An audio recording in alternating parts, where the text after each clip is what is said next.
So my name is Sam. I'm the Marketing and Communications Manager here at Fairy Godboss.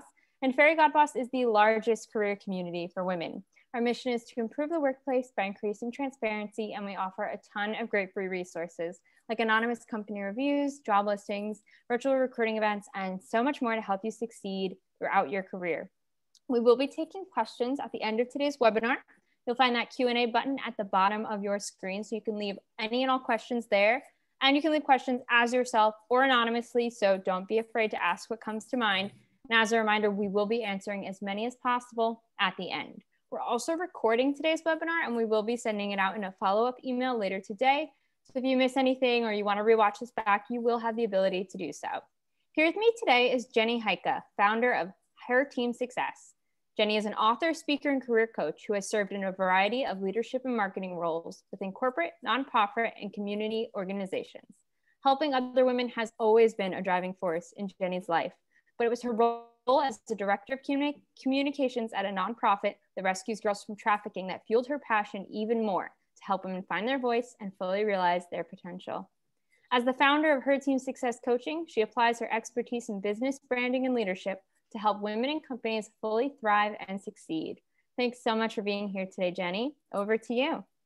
Thank you for the great introduction, Sam. Welcome, everyone. So excited to spend time with you today. It's fun to hear people dialing in from all over the world, quite literally. So welcome to Finding Your Unique Value. I'm so glad you're here. We have a lot going on in our world right now. As Sam said, you don't need me to tell you that. There are so many challenges that we have faced in 2020, and I'm sure we have all been impacted in some way. So it's really my hope that you walk away from this webinar today feeling encouraged and motivated, equipped with some new information, some practical steps and resources that can really help to give you new confidence and clarity to make the greatest positive impact, not only in your career, but in your life. And Sam, you read my mind, because I always wanted to start, I want to start out by saying, really take this time for you. I know we are all busy professionals and we have a lot on our plate. And in the middle of all that busyness, it can be so easy to kind of put ourselves on the back burner, right? Or take care of everybody else's needs above our own. I don't know if anybody has ever done that. If any of you have ever done that, if you have, you can just put guilty or yes in the chat. I know I have in my own life. So I really encourage you to put the lens on yourself for this next hour, a little bit less than an hour. And as Sam said, turn off distractions. I know how it is to dial into these webinars where you're listening with one ear and then you're, tending to your email with the other. So if you can, I really encourage you, close down all those other screens, log out of your email, turn your phone off, and really put the lens on yourself for this time. If you think about it, any type of transformation that we want to see in the world or that we want to see in our community, our family, with our circle of friends, it really starts with us. That ripple effect starts with us. So that's what this session is about, really putting the lens on yourself for this next hour, exploring key things about yourself. What differentiates you and what kind of impact can you have in your career and your life? So I encourage you, really lean in, really think about who you are, really think about your next step moving forward. And I also want to say, give yourself permission to dream a little as we go through this webinar together. Take notes. I'm going to be sharing a lot of information. So if you can grab a journal or a piece of paper, have a pen and a paper on hand, that would be a great idea. But I also want to encourage you, like Sam said, this is being recorded. So if it's easier for you to just kind of sit and soak it in and then go back and refer to different things that might have resonated with you, you can certainly do that as well. I also want to tell you that as we go through this time together, I have some great books for women that I'm going to be sharing, but don't feel like you have to, rush and jot down the title and the author, because I have a slide toward the end where I'm going to put all that up for you. You can just take a quick screenshot so that you've got that as well. So as we get started, I want to share just a little bit about myself personally and then professionally. If you're just dialing in, again, my name is Jenny Heike. This is my family. I've got my husband, Mike, there. We were high school sweethearts, so we pretty much just say we've been together forever.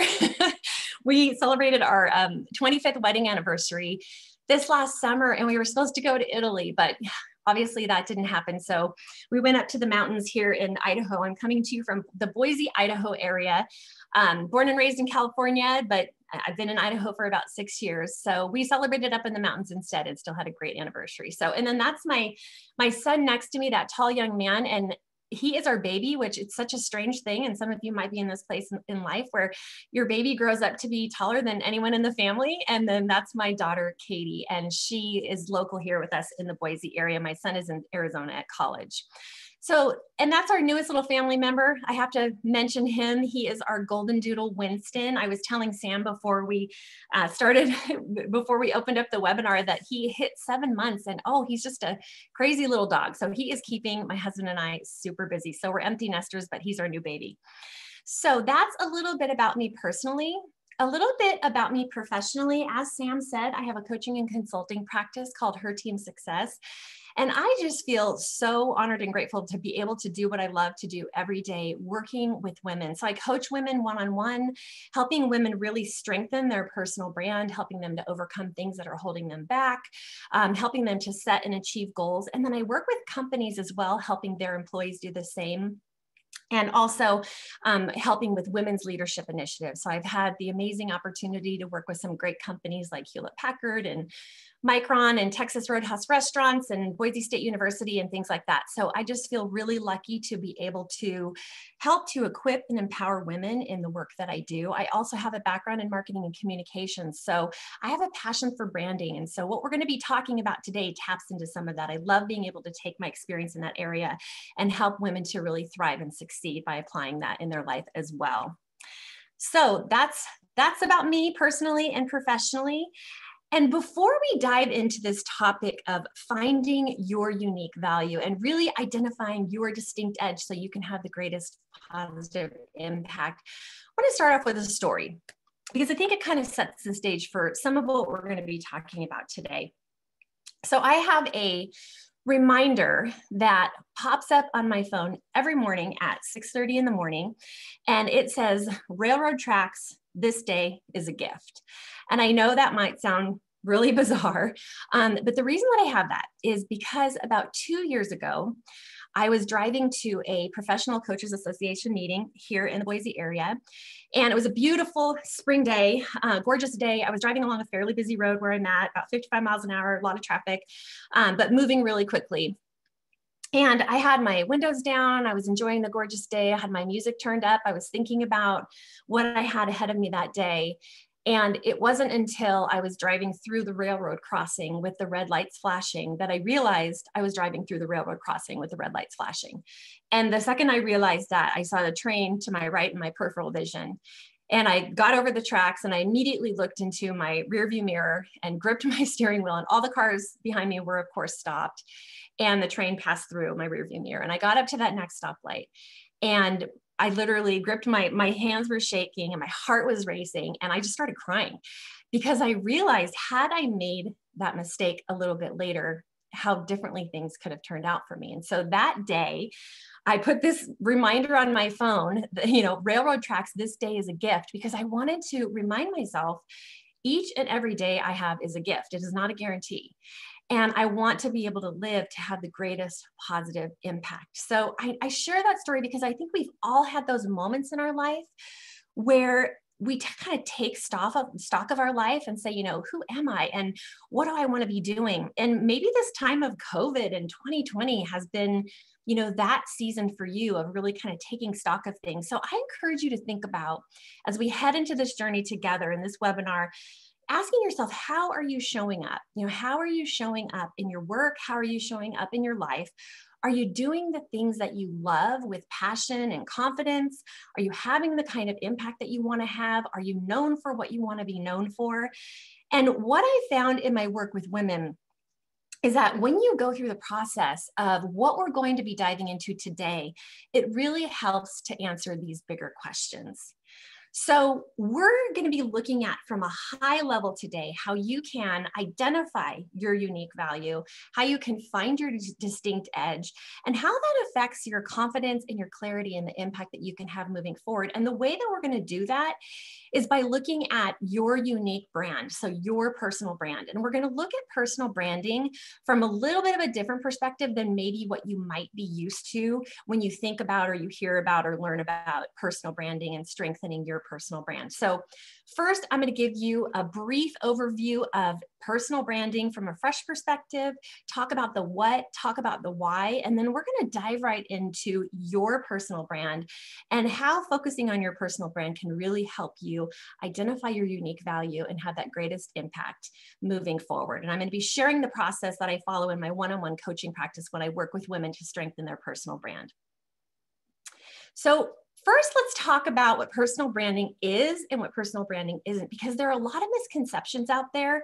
And personal branding is actually more important now than it's ever been, which is one of the reasons I get so passionate about covering this topic and working with women on this. So a lot of times when we think about and talk about personal branding, we think about, we can shy away from it because we think, oh gosh, it's all about puffing myself up and promoting myself, or it's all about social media and I'm tired of social media, or I'm not even on social media, or I have no interest in growing my following on social media, or it's all about my online platform and, you know, building my number of followers. And while your online platform and your online narrative is a part of your personal brand, personal branding is not about promoting yourself, and it's not just your online presence or your social media, and it's also not just for public figures. Really, personal branding is for everyone. It's for you, it's for me, and it's really you and how others see and experience you. So it's what you're known for, and it's the unique value that you bring.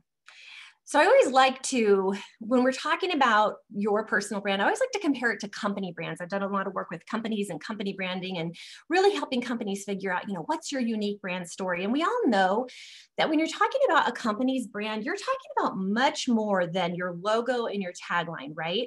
So here we have a couple of really well-known companies. We've got Disney, we've got Amazon. So you know, when you think about Disney or you think about Amazon, you're not necessarily just thinking about their tagline, you know, Disney, the happiest place on earth, or their logo. You might be thinking about, you know, for Disney specifically, you might be thinking about family memories. You might be thinking about happy times with your kids or things like that. So you have an association with that brand. For Amazon, if you're like me, you might be thinking, oh, convenience, you know, Amazon Prime, 2 days shipping, free shipping, all of that. And so a company's brand is much more than the logo and tagline. It's the value that company adds in your life. It's what that company is known for. It's how you feel about that company, and it's how you see and experience that company. And the same is true for you and your personal brand, your unique brand. The good news is you actually already have a personal brand. So you don't have to worry about building it. We're not going to be talking about building your personal brand today. We're really going to be talking about clarifying it. We're going to be talking about managing it and strengthening it over time. So I love this quote by Judy Holler. She's a personal branding coach in the hospitality industry, but she says, the bottom line is this: if you're breathing, you have a personal brand, like it or not. The minute you interact with someone, your boss, your client, your prospect, the rental car guy, whoever, you are being branded. And your personal brand is the promise you make when someone hires you, works with you, or has any sort of interaction with you. So again, the good news is you already have a personal brand. You don't have to start from scratch or build it. And we're going to really be talking about today, how do you draw that out and how do you manage it and strengthen it and maximize it over time? Now, why is this topic of personal branding so important? Why does it even matter? Why should you really focus on really identifying your unique value and really knowing what your distinct edge is, your unique value, your unique brand? Personal branding has significant benefits. So not only can it make you more marketable, but it also can really impact your confidence and your clarity as far as the impact that you can have moving forward. So people with a strong personal brand, they know who they are, they know where they want to go, and they know how they can add the most value. Having a strong personal brand and going through this process that we're going to cover today, it also empowers you because you realize you can establish what you want to be known for. You can control your narrative. So that's a really empowering thing. And then also people with a strong personal brand, it's been found that they have a higher income potential. So who doesn't want a higher income potential? So there's definitely, and there are more benefits than this, but there is definitely benefits for you to going through this process of really taking a look at your unique brand, your personal brand.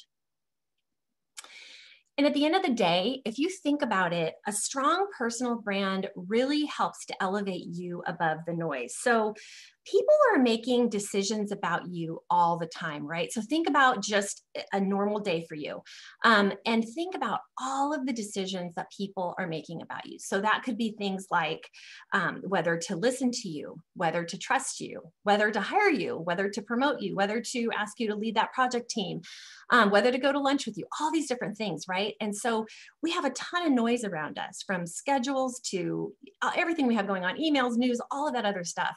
So in the middle of that noise, people are making decisions about you all the time. And when you have a strong personal brand, when you really understand your unique value and the unique value you bring to the table, and then how you can use that for the greatest positive impact, it helps people to notice you, it helps people to trust you, and it helps people to listen to you. And one thing I want to mention here too, it also helps you to listen to yourself and to trust yourself more. We've all wrestled with imposter syndrome at one point or another. I know I have. And when you really take the time to get clear on who you are and the value you bring, it helps with that. It helps to increase your confidence, and it helps to decrease that feeling of imposter syndrome. So again, that's one of the reasons I'm so excited to be able to walk you through a high level of this process. So we've talked about, what are we talking about when we say personal brand? We've talked about, why does it matter to you? And now we're going to put the focus on you and talk about your personal brand. And I like to compare it to a tree. If you think about a tree, you've got the things that you can see, right? So you've got the branches, you've got the leaves, you've got the trunk, all of that. And then you've got the things that you can't see. So you have the roots of the tree, but that really holds the whole tree up, right? And then, trees change over seasons, and trees are constantly growing. And so the same is true for your personal brand. You've got things about your personal brand that you can see. So things like the way you communicate, the way you show up. And we're going to talk about communication too. I'm going to give you some practical tips and things that can help you communicate with more strength and more confidence. We'll get a little bit later in this webinar. And then you've got the things about your personal brand that you can't see. So these are things like your values. These are things like your passions. These are things like, all the stuff that you have in your head, right? And then you change over seasons, like we're always changing. And then also you're constantly growing. So keeping that tree analogy in mind, in the same way that no two trees are alike, your personal brand is totally unique to you. And this is one of the most beautiful things about the personal branding process, is that it's not about imitating someone else. It is not about copying someone else. It's not about comparing yourself to other people. Oh, I wish I was more like her. Oh, I wish I could, make my brand like hers. It's really about extracting who you authentically are and the unique value you bring to all you do, and leaning into that and leading with that. That is when you're able to stand out and really make the greatest positive impact. So I love this quote on here by Sally Hogstead. She's just a branding guru. She says, here's the heart of differentiation. It's tough to be better, but it's far easier to be different. And so this process is really about drawing out what is unique and different about you and extracting who you authentically are and the unique value that you bring to all you do. So how do you do that? So this is the personal branding process that I take my one-on-one clients through when we go through this process in coaching of strengthening your personal brand. And there are 4 steps in this process. I'm going to be covering all of these steps with you today, again, from a high level. And the first step is to discover who you are. Those are the roots, right? That's everything, that's what holds everything else up. And we're going to spend a good amount of time in that step this morning. The second is assess who you are to others. So you do all this work figuring out more about who you are, and then you need to check in and say, but does my self-perception match my reputation? What am I known for?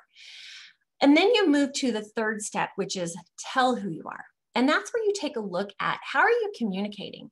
And that's where when we get to that step, we're going to spend a good amount of time in there as well. And I really want to equip you with some great resources and practical tips that, again, will hopefully help you communicate more from a position of strength and confidence. But that's all the ways that you communicate who you are. And then the fourth is give who you are. And that is where the rubber meets the road. That is where you look at what kind of impact are you having. And that is where you really are living out your brand in your life, living out your unique value in your life.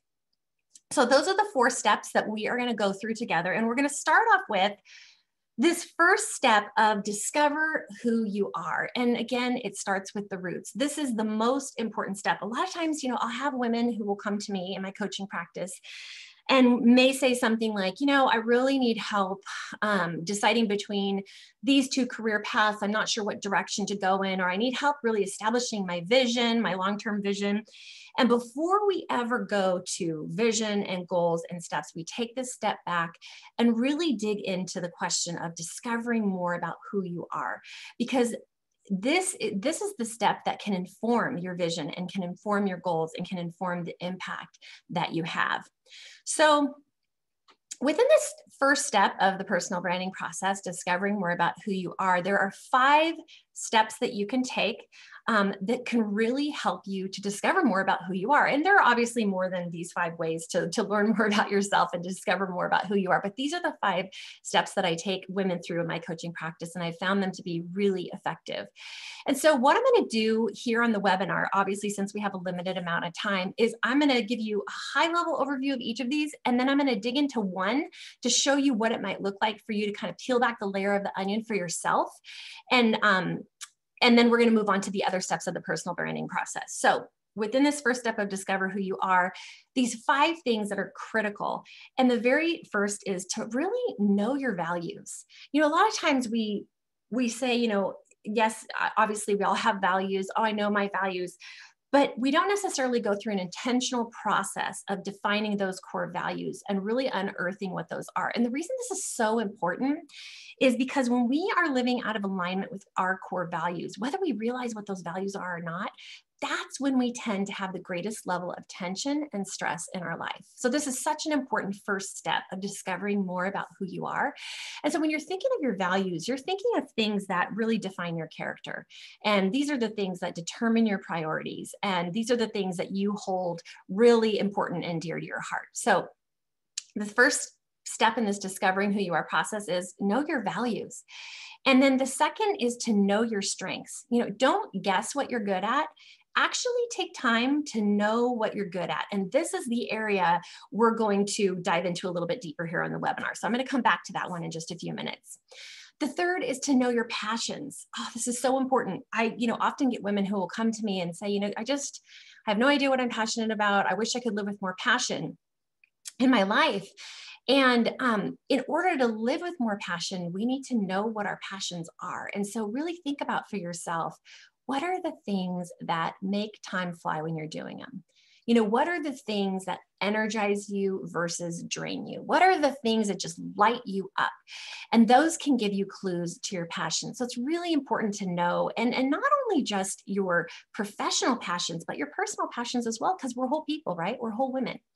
So your passions are really important. And then the fourth step is to look at your experiences in your life. A lot of times we all go through experiences, right? Every day. And sometimes we go through those mountaintop experiences, successes, and sometimes we go through those valley moments where what we might consider a huge challenge or a failure.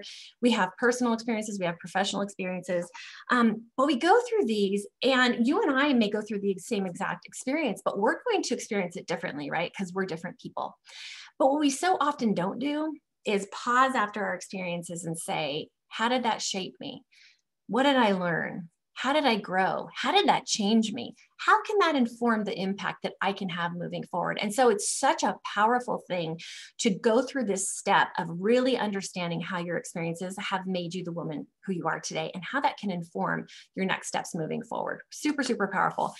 And then the last thing within this first step of personal branding that you can do to discover more about who you are is really know your skills. This is where, when I say skills, it's skills and areas of expertise, where these are the things that are, help your resume to stand out in a pile of resumes, the things that will differentiate you in a job search. The things that you can take and earn income with. So that's an important piece of the puzzle as well. So within these 5 steps, I'm just going to do a deeper dive into strengths here to show you what this can look like for you when you're unearthing your unique value and really defining your unique brand. So a lot of times when we think of strengths, we just kind of guess what we're good at, and we don't really know what we're good at. And so I'm going to read some questions, and you can think about which one of these might be true for you, and maybe more than one is true for you. So would you say, I don't really know my strengths? Would you say, I know my strengths, but I don't really know how to apply them in my career? Would you say, I know and focus on my weaknesses way more than my strengths? Or would you say something like, I've taken a strengths assessment, but I filed it away and I don't really remember what the results are? And so whether one of those is true for you or a few of those are true for you, what I find so often in this area of strengths is that we go about our everyday lives without really knowing and applying what our strengths are. Yet there is such power in knowing what your strengths are and leaning into those strengths and really operating in your strength zone. So when you know and you use your strengths, couple of benefits here, and there's more than this, but one thing is your strengths get stronger. So Gallup has done a ton of research, decades of strengths work over the years. And what they have found is when you take your natural gifts, when you take your innate talents and you invest time into them, they actually become greater strengths. And so when you know your strengths and you're leaning into those and you're using those in your career, you're using those in your personal life, they actually become stronger. The other benefit is knowing and using your strengths helps you to excel. So when you are really tuned into the things that you dread versus the things you're excited about, it can help inform the activities that you do. And when you're leaning into your strengths and you're really applying those in your career or in your life, that's when you tend to bring the greatest level of energy and contribution. It's also when you tend to stand out the most because you're really operating in your strength zone. It can also guide your direction. So if you're really strong in things like execution, or if you're really strong in the area of strategic thinking, things like that, it can inform your career. If you're really strong with people and relationship building, that can inform your career path or the kind of job that you might want to look for or your next step. And then one of the last benefits of really knowing and using your strengths is that it helps to make your value visible. And this is so important for women, especially. So a lot of times we have our one-on-ones with our managers or we're in an interview and somebody asks us what our strengths are. If we really know what our strengths are and we're able to speak to those confidently, it can really help us to raise our value, raise visibility to our value. And when you think about things like building mentor relationships and really building and cultivating those sponsor relationships, which are so key for women in leadership positions, being able to advance into leadership positions, this is a really key thing, being able to make your value visible. So knowing your strengths and applying your strengths can really help you to do that. So I want to give you two things that you can do. You can take these things and apply them in your life. One is discover and apply your strengths. Like, don't hear about this. If you've never done any work on strengths, make sure that you do. Take an assessment, take a strengths assessment. I recommend the Clifton Strengths Finder, which you can just Google Gallup Clifton Strengths Finder. I use it in my coaching practice. That's my preferred one. But if you have taken an assessment, go back and dig it out. If you're listening to this and you're thinking, oh gosh, I did that 5 years ago or 3 years ago or whatever, and I can't really remember what mine were, go back and dig that back out. And then if it's been a long amount of time, then maybe retake it. But take the time to really discover and apply your strengths. The other thing to ask yourself, and I found this to be so insightful in my work with women, is think about what you loved doing when you were a child. So a lot of times, we gravitate toward things when we're little because we're good at them. We don't put a lot of thought into it, right? And so we're naturally gifted in certain areas, so we gravitate toward those things. And then life happens, right? We get older. We think we major in a major of college maybe by default, or we land in a job by default, or things like that. And I found it to be really beneficial to take a step back and really think about, what did you love to do when you were a little girl? And think about that and see if there's any connection to what you're doing or what you could be doing in your life today. So huge benefits and really knowing what your strengths are, not guessing what your strengths are. So recapping in this first step of the personal branding process, discovering more about who you are, I really encourage you to not gloss over this step, to really take the time, have it as an action item, to finish going through these steps, to be able to be really clear on who you are before moving forward. And if you want support in that, I want to share a couple of resources. One, I have a one-page kind of, I guess I'll call it like a one-page cheat sheet that walks you through each of those 5 steps with some recommended books and websites and things that you can do. And if you are interested in getting that, just shoot me an email at contact@herteamsuccess and just put resource in the subject line, and I will add you to my email and send that off to you. The other thing is, if you want support and really to be guided through this process, I'm super excited. I just launched an online course at my Her Team Success Academy called Finding the You You're Longing For. And it takes you through, it's a guided journey through these 5 steps of self-discovery that I just mentioned, as well as how to pull it all together for your next step. So when I coach women one-on-one through this process of self-discovery, we usually do it in 4 coaching sessions over a period of 6 weeks. And it's so beneficial to have somebody come alongside you in the process. But I also know that, you know, coaching is not always in the budget. And so I've been working for a while now to really take my process and make it more accessible to women. So I'm excited to be able to offer the same process that I use in my coaching at a significantly lower price in this online course. And I've actually decided to lower it even more through the end of the year. Just hopefully some more women can take advantage of this and be ready for 2021, because I don't know about you, but I am believing that 2021 is going to be a great year.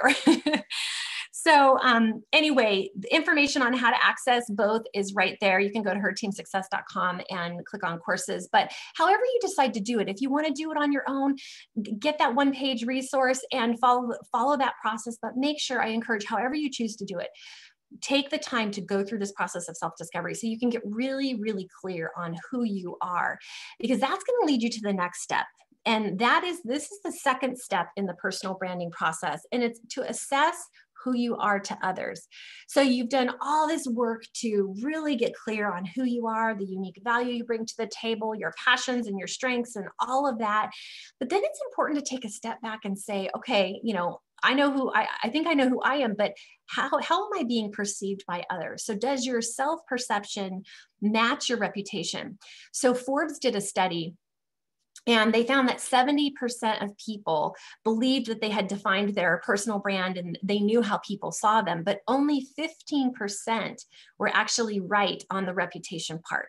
So this step of taking a step back and really thinking about what are you known for, you know, what is your reputation, is really important. And a couple of things I want to say in this area to think about is think about feedback. So think about, how do you process negative feedback? How do you process positive feedback? And really take a look at, is there any changes or any tweaks that you need to make there? The other thing too is think about over your life, have you had any consistent themes? Have you consistently been complimented for certain things? Have you consistently been, have growth opportunities been consistently pointed out to you? So really take a look at feedback. The other thing here is to dive into emotional intelligence. And I'm sure many, if not all of you, are familiar with that, but really taking a look at, what is your EQ? You know, what is your level of self-awareness? How aware are you of how you're feeling and your emotions? How is your self-management? You know, how well are you able to regulate those emotions? How is your social awareness? How well are you able to interpret other people's emotions? And then what is your relationship management? You know, how do you interact with others? So the area of EQ and, EQI is also called, is really important in here. I'm certified in EQ and EQI 360. So if you have any questions or you want to reach out to me for any help on that, always feel free to. But important just to stop and say, what is my reputation and how are others perceiving me? And then we move into the third step, and we're going to spend a little chunk of time here really taking a look at telling who you are. And the most important thing that I want to share here is just the reminder that every interaction that we have is an opportunity to strengthen or to weaken our personal brand. So this is really about all of the different ways that you communicate who you are. So it does include online, but it's everything else too. It's in person, it's presentations, it's interviews, it's the interaction at the coffee shop with a friend, all of those different things. So when you think about communicating who you are and just kind of reflecting, you know, think for yourself as we go through these next several slides together, you know, where you're at on that. Where are the areas that you feel are you're strong in? Where are the areas do you feel you have room for improvement, or maybe you're lacking some confidence in? So as we head into this step of telling who you are, I just want to reassure you, a lot of times I'll work with women and we get to this part of communicating your personal brand. And there's just this hesitance of, I just don't want to promote myself. I don't want to puff myself up. I hate that feeling. It's awkward. And I just want to reassure you that I agree. I totally agree. And it's not, when we're talking about telling who you are and communicating from a position of strength, it's not about that. It's not about keeping in your mind promoting yourself per se or what you get out of it. What it really is about is knowing how you can add value and helping others, and then building genuine connections. So how do you do that? And how do you communicate from a position of strength? So I want to give you just some really practical resources in this area. I'm going to share a little bit about communicating in person, and then I want to share a little bit about communicating online. So one of the things that I just want to share and remind you, when you're thinking about communicating with strength and you think about communicating in person and on Zoom as well, you don't have to say it to say it. So only 7% of our messages are conveyed through our actual words. So everything else is tone, is eye contact, is body language, is volume, is hand gestures, all of that. So super important to remember that only 7% of your communication is the actual words that you're saying. Another really interesting statistic, and this is from Vanessa Van Edwards' book, Captivate, The Science of Succeeding with People. If you haven't read her book, or if you're not aware of her website, scienceofpeople.com, I highly, highly recommend it. She's a great resource. She does a ton of studies, research, and training on how to communicate. Especially, she does a lot of work in the area of nonverbals, which is so powerful. So she's an amazing, amazing resource. And I will have her book on my list in just a few slides. But I believe she's the one that shared your brain gives 12.5 times more weight to hand gestures than to the words that we say. So she does this example. Oh yeah, it was in a YouTube video where Vanessa Van Edwards was giving an example, and she said, she puts her fingers up and she says, I have a really big idea. It's huge. And she does it to demonstrate that our brains, that's just not congruent, because we're hearing she has a big idea, but she's showing us with her hand gestures that the idea is actually really tiny. And so the point is that our hand gestures are super important. So if I would have greeted you at the beginning of this webinar with my arms folded, like, welcome, I'm so excited to be here with you, that's just not congruent with the words that I'm saying. So our weight gives more priority to our hand gestures. And that's one of the reasons that TED Talks that have the most views are the ones that have the number of hand gestures. And that's actually been studied before. So just a reminder that your communication is much more than just your words. So to be aware of your body language. The other tip here is to watch for words that can weaken your message. There's another great resource. It's a book called Playing Big. Many of you have probably read it. It's by Tara Sophia Moore. Again, it'll be on the book list. But in it, she has a chapter on communicating with strength. And there's been studies done, and she points out in this chapter that we as women tend to say words that can weaken our message. So for example, one of those words is often just. We may say, I'm just wondering, or I'm just curious, versus I'm wondering, or I'm curious. And you can hear the difference there. We also tend to say sorry, but, right? So sorry to bother you, but I have a question, rather than I have a question. Another word that she found we say often is actually. So we might say, I actually think, versus I think. So you can hear the difference in the sentences that I just read you. So be on the lookout for those self-diminishing speech patterns and try to eliminate them from your communication. The last thing that I want to point out here is a reminder of how contagious our emotions are. There was a study done by a Dr. Barbara Wild, and I believe Vanessa Van Edwards quotes this in her book, but Dr. Wild's team showed people pictures of happy or sad faces. And so after viewing a happy face, participants it was found that their mood was elevated. They felt more positive. And then after being shown a sad face, they felt, the opposite happened. They felt more negative.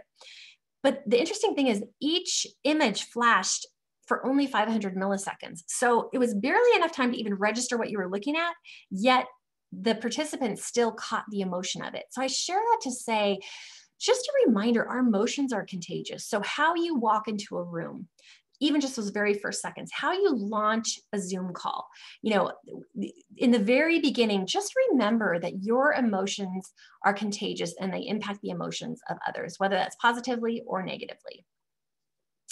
So those are a few practical tips on communicating with strength in person. And some of that obviously overlaps virtually. But I want to switch to talking about you online as well. And I want to ask you if you have Googled yourself in the last, I would say 1 month or 2 months. And if the answer is no, I would highly encourage you to do so. Forbes did a study and found that nearly half of US adults said that they have Googled someone before doing business with them.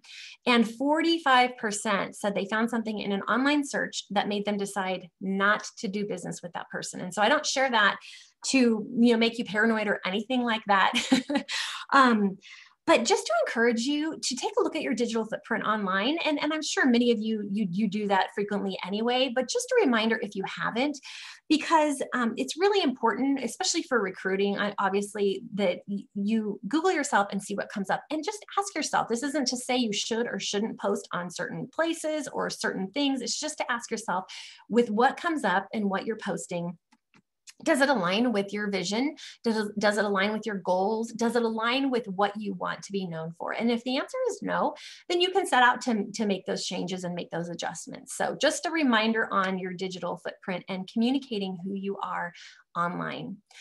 The other thing I want to point out, and I've just seen this to be so powerful, when we're talking about your personal brand and just shifting from the pressure of feeling like it's all about, again, promoting yourself or, getting something out of it, and shifting it to really adding value and building genuine connections. And a couple of things that I have found to really help build genuine connections is one, and it's super simple, thank others and follow up. So there's something that I do just in my own life is whenever I attend a training or a session or anything like that, I'll always try to message that person in LinkedIn and thank them, or send them an email and thank them, and just point out maybe one thing that resonated with me or one thing that helped me, and build that genuine connection there, adding value there, appreciating that other person and the contribution that they've made.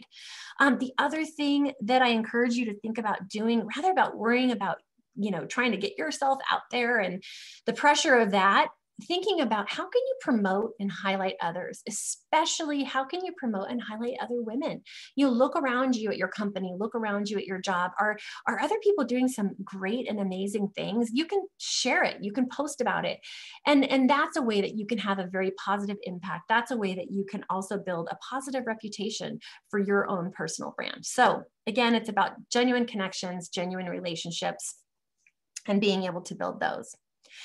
The last thing that I want to say in this area of, and let me just do a quick time check. Okay, we're good. In this area of telling who you are is, we all know that there's power in our words. And of course, what we say to others has a huge impact. But I want to remind you that what you say to yourself and what you say to others about yourself are really important too. When I first started out in part of my professional journey was as an author, as a writer. I started out writing children's books and then wrote a parenting book. But way back when I first started writing, I didn't tell anybody what I was doing. I was a closet writer. I did it on my own. I thought I had to be published to call myself a writer. I thought I had to have my craft perfected to call myself a writer.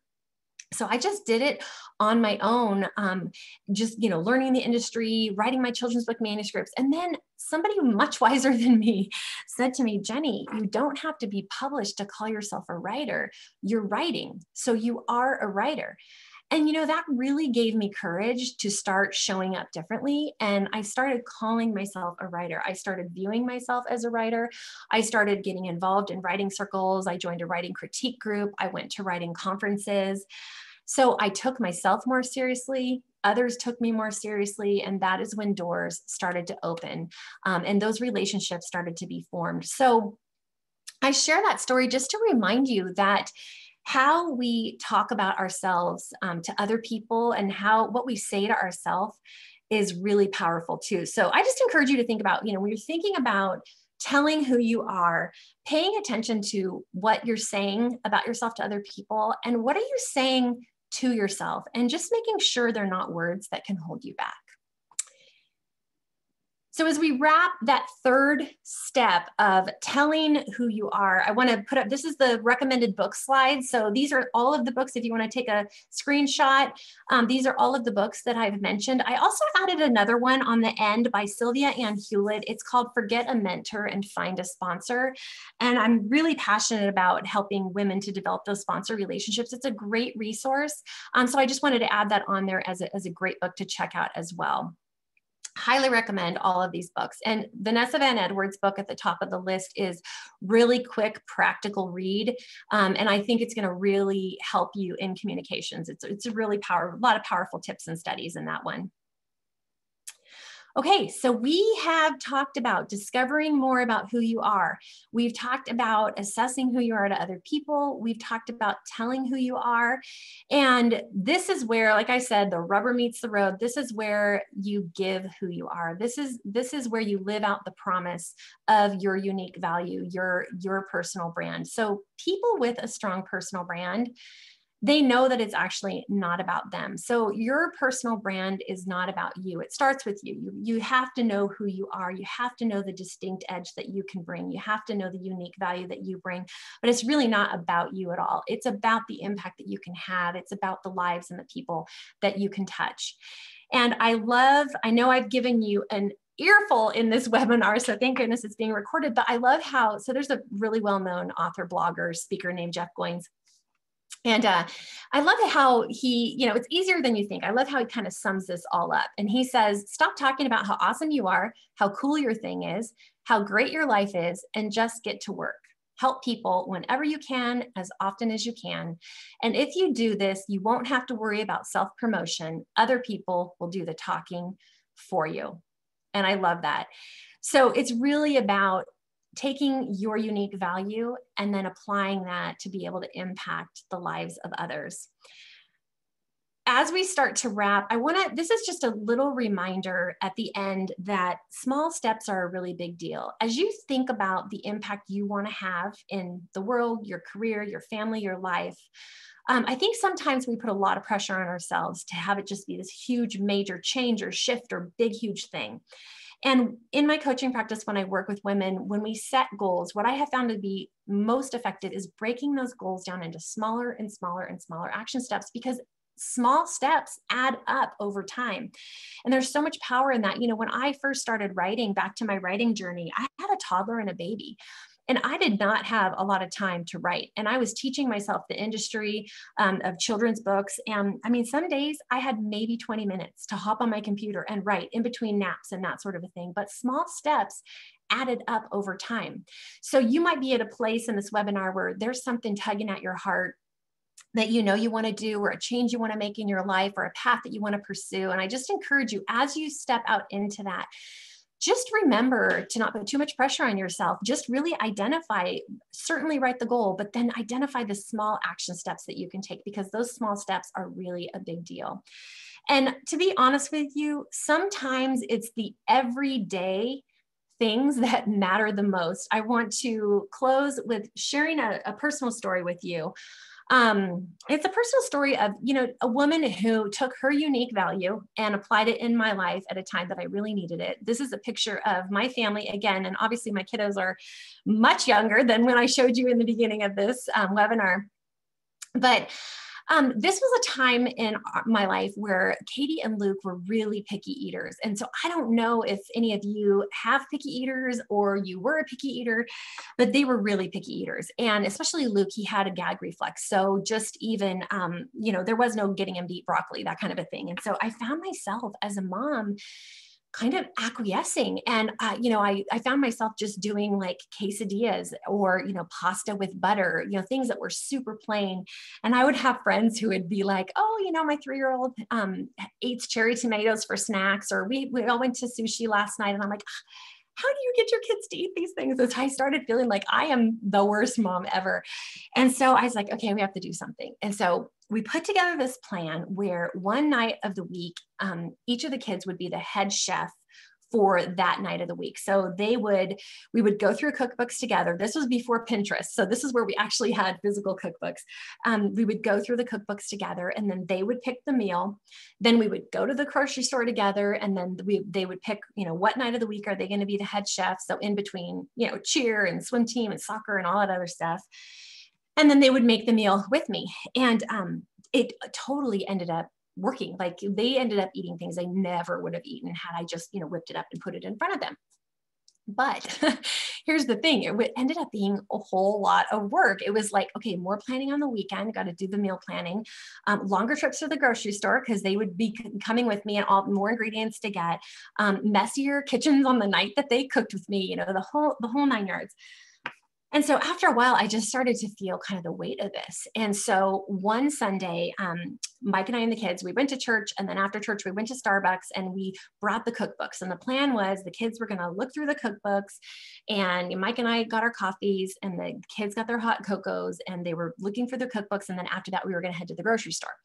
So they were picking the meals that they wanted and flipping the pages and deciding.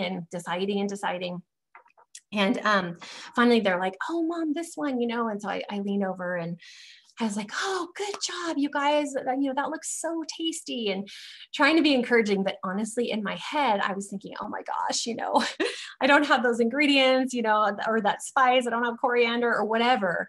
So I was just kind of groaning inside, right? And that is when this woman at the table next to us comes over. And she bends down and she rubs my back and she says, you are a really good mom. And I was like, I smiled and I said, thank you, and I was surprised. And she said, is this something you do all the time with the cookbooks? And I didn't know she had been watching us. And so I explained to her what we were doing and why we were doing it. And she rubs my back again and she says, you are a really good mom. And I just almost started like, bawling there in Starbucks. And my eyes filled with tears because I was at that place where I was wondering like if all the effort was worth it. And I was just feeling tired and I needed encouragement. And here was a woman who, she could have sat at that table next. Oh, what a cute little family, and gotten up and gone on her merry way, but she didn't. I bet she was a noticer. I bet she was an encourager. So she took who she was, and then she came over to us and she added value in my life at a time when I really needed it. And so in the same way, there are needs all around you, especially in our world today, especially in this COVID season and crazy 2020, for you and the unique value that you bring.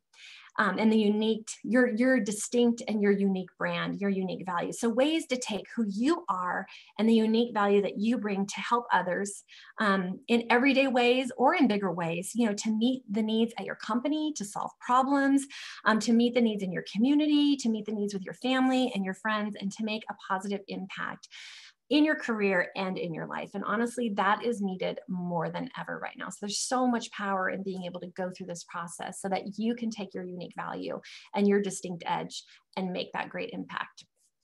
So as we wrap, I want to encourage you to keep the momentum going. Go back and finish those steps of discovering who you are. Send me an email if you want me to send the one-page resource. I'll add you to my email list too for future Her Team Success Academy courses. I've got one I'm developing on how to set and achieve goals. And then also I'm going to be working on one for how to develop and nurture, mentor, and sponsor relationships. And then one on networking. So I can add you to that and you'll find out when those are launched.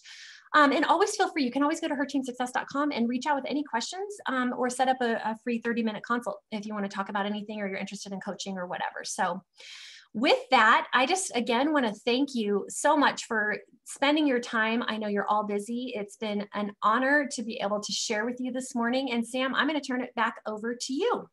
Awesome. Thank you so much, Jenny. This is a really great presentation. And I want to remind everyone you can leave questions in the Q&A. We're going to get to them in just a second.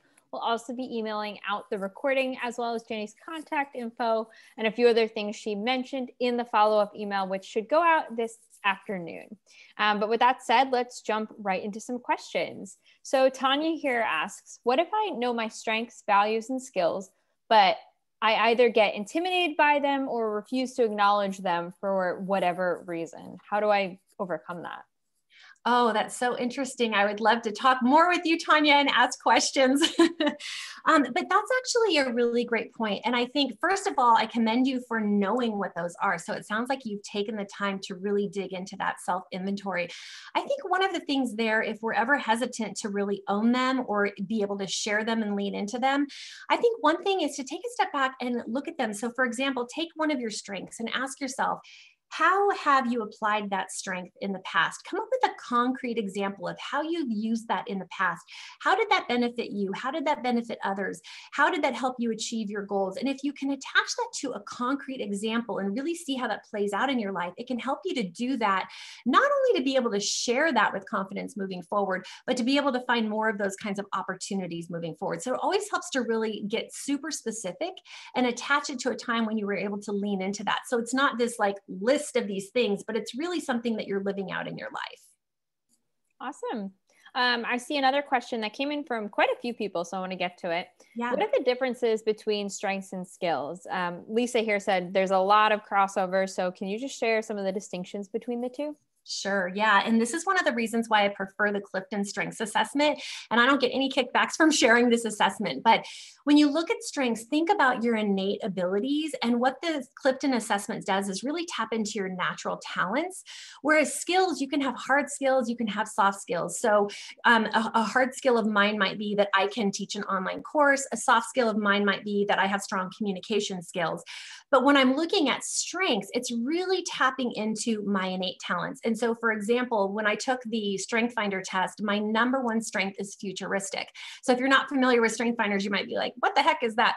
That just means that I tend to think very much into the future, always envisioning like a better version of the future. So when I know that and that's how I've been since I was a little girl, always like thinking of the next thing. And when I know that, I can say, this is how I naturally show up, think, and behave. And then how can I apply that? So a little bit different than the skills, which could be the hard skills and the soft skills. Perfect. And Tanya actually followed up here about her question. She had a typo. It was actually others are getting intimidated by her strengths and her values and refuse to acknowledge them. So let's flip that around. How can you convince others of your strengths and your skills? Yeah. Oh, Tanya, thanks for clarifying that and chiming back in. That's a really great point too. I think a couple of things come to mind for that. One is living it out. It not just saying it, and that's not saying that you are just sitting there announcing them, but really living it out in a concrete way where you're adding value, whether that's a project team, whether that's an initiative going on, whether that's in a relationship. So I think it's really using that in a concrete way to add value and make a difference. The other thing that I would say there too is really back to communication and creating genuine connections. And so taking a look at how are we telling who we are? What are all the ways we're communicating who we are? And then assessing, okay, if I'm thinking this one thing about myself and I'm being perceived a different way, what do I need to do here? Taking a look at feedback, taking a look at EQ, and then also maybe we need to make some shifts in our communication to be able to more clearly communicate our strengths. Awesome. And then we have one more minute. So let's get to one more question here from Amber, which is really interesting. She herself is a recruiter and she sees lots of advice about branding and things like that. But she said, for example, if I'm going to search for a financial analyst, that's what I'm going to type, not financial guru. So how do you balance standing out while still making sure that you're professional and being seen by recruiters and, other people, in your space? That is such a great question. Thank you for asking that. And I think too here, especially if you're in a job search, I have in my coaching circles, I have other coaches that I collaborate and work with that specifically work on things like making sure you're positioned well in LinkedIn, making sure you are positioned well for interviews. So really some nuts and bolts. So a lot of times, even when we're thinking about Googling, it is important, like you were saying, to look at what's coming up and how it's positioned. So I think a key part of that is knowing what you have to offer, being really clear on that, and then also to know where are you headed. So if you're looking for a specific position and it's not really coming up that way, what changes do you need to make? And if you need to hire a resource along the way, maybe that career coach specifically that can help you position yourself so that when you come up in those searches, it's really targeted for you. Awesome. Well, with that, it brings us right to time. I want to say thank you to everybody who attended. Thank you for taking an hour out of your day to be here with us. And thank you again to Jenny for a wonderful presentation and all of your great advice. Thank you so much, Sam. We'll catch everybody at the next one and have a great rest of your day. Bye. Bye.